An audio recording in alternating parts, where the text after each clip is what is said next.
Bonjour d'un petit coin magique de Bretagne Nord. Je vous propose aujourd'hui de faire le point juste après la première régate sur cette Louis Vuitton 2013 avec deux bateaux. Et je voulais vous parler de trois choses. La première, c'est le résultat du jury juste avant cette régate. La deuxième, c'est le résultat de la régate. Et le troisième, c'est qu'est-ce que ça va donner pour Artémis. Premier point, le jury. Comme vous le savez, la décision a été rendue 2 jours avant la régate. La décision est, on n'a pas le droit de changer la jauge, le dessin du bateau, même si on est comité de course ultra compétent, même si on est organisateur de régate ultra compétent, le protocole de la coupe dit qu'on ne change la jauge qu'à décision majorité de toutes les équipes impliquées sur la coupe, ce qui n'était pas le cas. Donc Prada a bien fait de ne pas naviguer avant ces décisions. Par contre, je ne suis pas sûr que le résultat de cette régate leur convienne vraiment.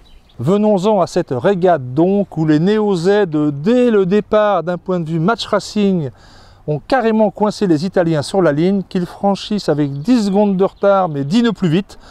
Et ils ont augmenté leur avance tout au long de la régate, ce qui me fait dire que régater avec un bateau version 1 contre un bateau version 2, c'est souvent la version 2 qui gagne, et qu'avoir 2 fois plus de temps d'entraînement permet aux Néo-Z de gagner par plus de 5 minutes, c'est-à-dire avoir des Italiens hors course.